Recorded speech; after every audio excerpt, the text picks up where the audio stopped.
Ya, oke. Bismillahirrahmanirrahim. Assalamualaikum warahmatullahi wabarakatuh. Ini yang kedua, ya.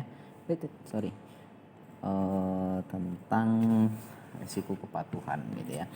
Nah, di video yang pertama kita sudah mencoba membahas sedikit tentang resiko strategis, dan resiko strategis itu merupakan resiko yang terjadi apabila mereka salah mengambil langkah dalam melakukan strategis. Nah, bagaimana dengan resiko kepatuhan? Sebenarnya resiko kepatuhan ini lebih kepada bagaimana bank atau lembaga itu memenuhi seperti kayak peraturan-peraturan yang ada, gitu ya. Contoh misalkan MUI pada awalnya dulu memperbolehkan misalkan pembiayaan haji, umroh dan lain sebagainya. Tapi sekarang sudah tidak dibolehkan. Maksudnya talangan haji, umroh tidak. Tapi kalau tabungan haji kayak gitu bisa. Tapi yang nggak dibolehkan sekarang itu talangan haji dan sebagainya. Lalu yang dulu itu pernah ada apa lagi ya? Tabung emas tabung emas atau apa gitu.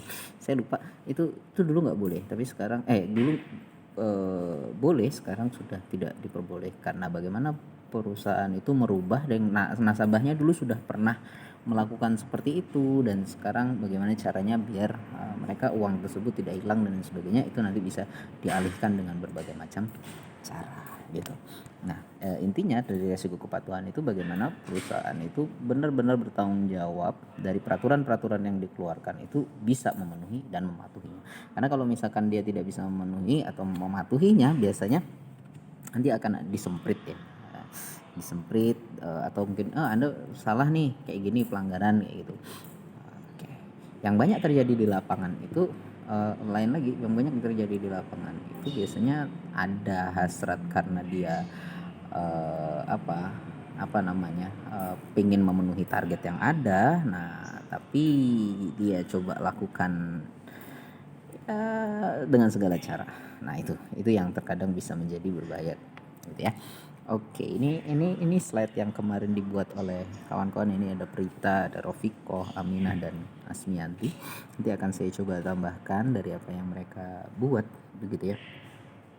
Nah, definisi resiko kepatuhan merupakan resiko yang disebabkan bank tidak mematuhi atau tidak melaksanakan perundang-undangan dan ketentuan yang lain. Oke, ini sudah benar ya, sudah pasti, udah ini pokoknya seperti itu.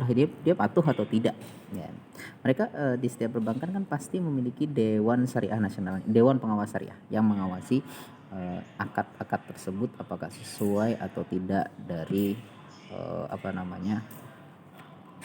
prakteknya. Bagaimana dengan teorinya, bagaimana prakteknya, bagaimana DSN MUI itu merancang sebuah akad-akad itu, dan bagaimana praktek di lapangannya, sehingga dia sinkron, tidak saling tumbang tindih atau mungkin malah saling crash, membuat kesemerawutan yang tidak menjadi akadnya tidak sesuai syariah, seperti itu. Nah, ini gimana nih? Pedoman penerapan manajemen risiko kepatuhan bank. Yang pertama, melakukan identifikasi dan analisis terhadap beberapa faktor yang dapat meningkatkan exposure risiko kepatuhan dan berpengaruh secara kuantitatif kepada rugi laba dan pedoman bank, seperti aktivitas usaha bank, ketidakpatuhan bank, litigasi yaitu jumlah dan materialitas dari tuntutan litigasi dan keluhan nasabah. Oke. Jadi kalau baca sepintas kelihatannya agak apa sih maksudnya, gitu kan, ini kayak mana modelnya gitu. Nah, tapi intinya adalah bank itu dia akan melihat, andai kata dia tidak patuh atau melanggar, resiko apa yang akan dia dapatkan, gitu.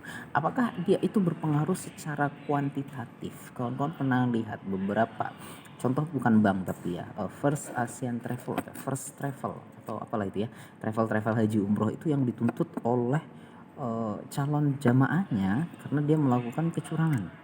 Nah, itu kan kecurangan yang terjadi itu kan karena dia tidak patuh terhadap apa yang sudah digariskan. Maksudnya sudah ada kesepakatan, dia melanggar dan lain sebagainya. Nah, bank itu juga akan melihat exposure risiko apa yang dihadapi, gitu ya. Nah, itu dia perlu untuk melihat dan menganalisis hal tersebut, gitu. Apakah dia mempengaruhi secara kuantitatif? Kuantitatif itu berarti angka-angka, ya kan. Secara kuantitatif berarti dia berdampak rugi atau enggak, merugi atau enggak, atau cuman berdampak nama baik. Nah itu ada dua. Bisa jadi nama baiknya bank tersebut jadi tercemar, ya itu merupakan resiko juga, yaitu jadi membuat nasabah mulai tidak percaya akan bank tersebut karena namanya jelek, karena hasil dari dia tidak patuh itu kan.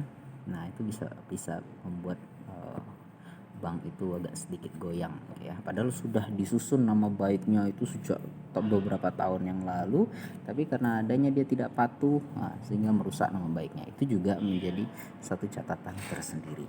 Oke, baik. Bank harus memastikan efektivitas penerapan manajemen risiko kepatuhan antara lain: satu, kebijakan; dua, kebijakan penetapan limit risiko yang telah ditetapkan. Yang kedua, konsistensi kebijakan manajemen risiko dengan arah dan strategi usaha bank. Yang ketiga, penerapan kepatuhan, pengaturan tanggung jawab dan akuntabilitas pada seluruh jenjang organisasi. Yang keempat, kebijakan mengecualikan suatu pengendalian keputusan yang menyimpang.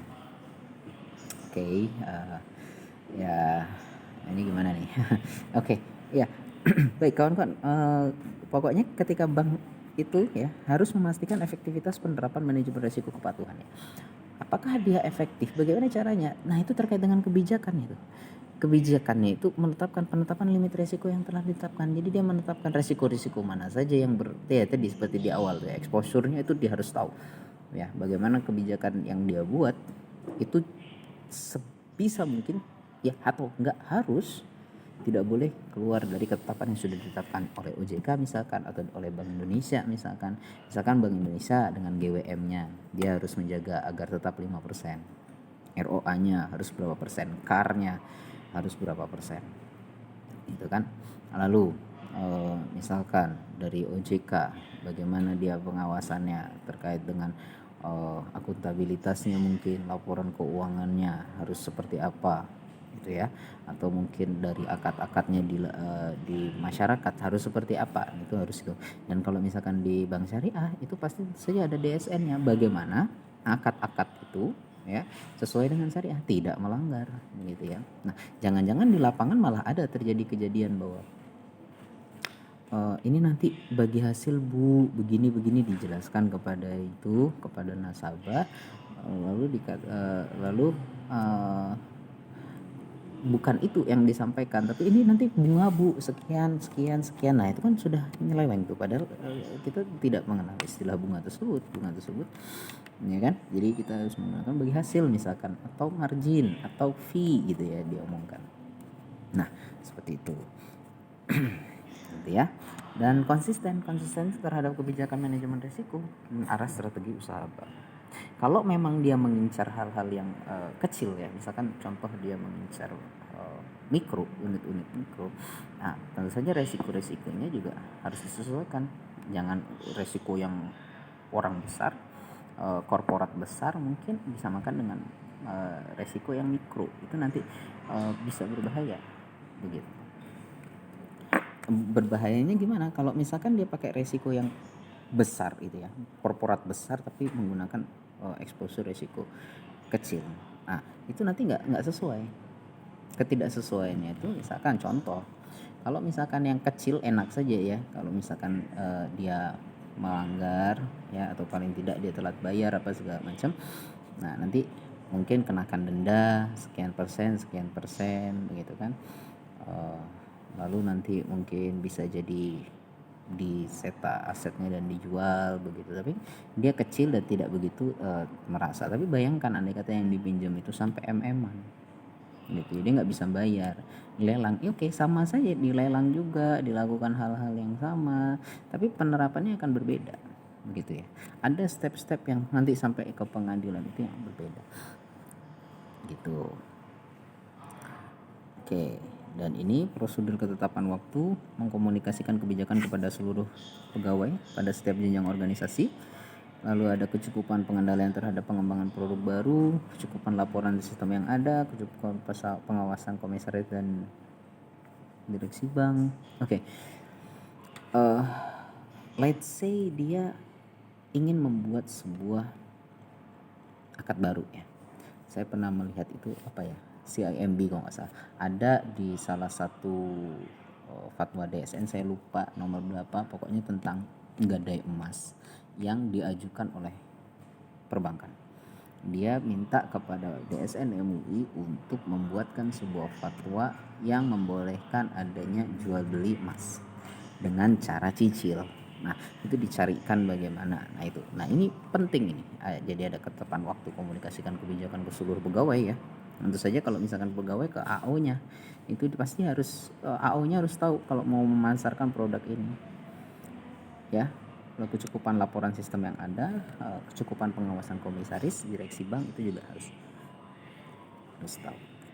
Nah, selanjutnya adalah efektivitas dari pengendalian terhadap akurasi, kelengkapan, integritas dan lain sebagainya. Ya, ini bagaimana dia bisa bekerja secara efektif.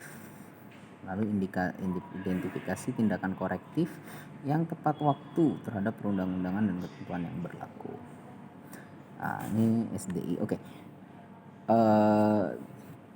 Intinya dari resiko kepatuhan ini bagaimana perusahaan itu menjaga atau bank tersebut menjaga agar tidak menyalahi aturan-aturan yang ada. Karena apa? Kalau misalkan menyalahi itu dia akan kena semprit dan kemungkinan akan didenda, dan denda ini yang membuat mereka merasa merugi. Contoh GWM tidak sampai 5%, nanti ada denda bunga sekian begitu ya, dan sebagainya. Apa andai kata dia melakukan tindak kejahatan, nanti ada dendanya juga, dan apa yang harus dilakukan untuk keluar dari situ dan sebagainya. Itu ya. Mungkin itu nanti coba kalau ada yang ingin diskusikan silakan dilanjutkan di kolom komentar terkait hal ini. Terima kasih. Assalamualaikum warahmatullahi wabarakatuh.